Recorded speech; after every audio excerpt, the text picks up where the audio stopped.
I am not black.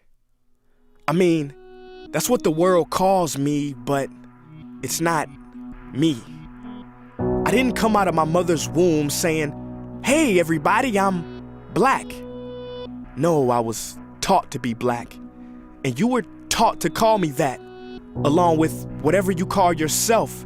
It's just a label. See, from birth, the world force feeds us these labels, and eventually we all swallow them. We digest and accept the labels, never ever doubting them. But there's one problem.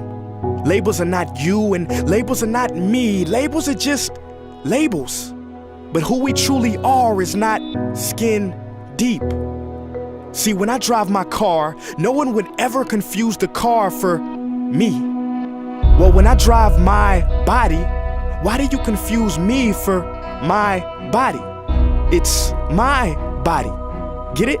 Not me. Let me break it down. See, our bodies are just cars that we operate and drive around. The dealership we call society decided to label mine the black edition, yours the Irish or white edition. And with no money down, 0% APR, and no test drive, we were forced to own these cars for the rest of our lives. Forgive me, but I fail to see the logic or pride in defining myself or judging another by the cars we drive. Because who we truly are is found inside. Listen, I'm not here to tell you how science has concluded that genetically we're all mixed and race in the human species doesn't exist, or how every historian knows that race was invented in the 15th century to divide people from each other and it has worked perfectly. No, I'm not here to lecture. I just want to ask one question. Who would you be if the world never gave you a label? Never gave you a box to check? Would you be white, black, Mexican, Asian, Native American, Middle Eastern, Indian? No, we would be one. We would be together. No longer living in the era of calling human beings black people or white people. These labels that will forever blind us from seeing a person for who they are, but instead seeing them through the judgmental, prejudicial, artificial filters of who we think they are. And when you let an artificial label define yourself, then my friend, you have chosen smallness over greatness and minimized yourself, confined and divided yourself from others.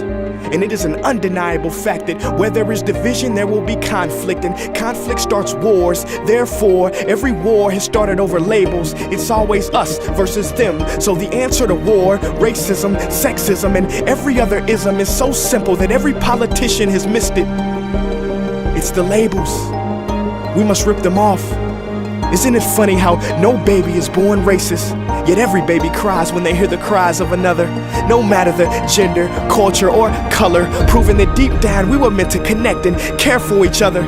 That is our mission, and that is not my opinion. That is the truth in a world that has sold us fiction. Please listen, labels only distort our vision, which is why half of those watching this will dismiss it or feel resistance and conflicted. But just remember, so did the caterpillar before it broke through its shell and became the magnificent butterfly.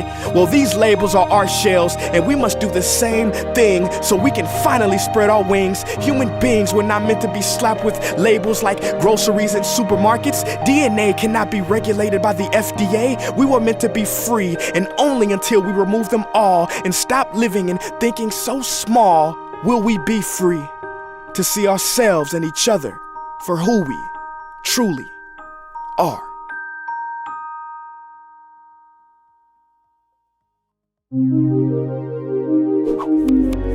So what can we do in the face of all this madness and chaos? What is the solution? We can love.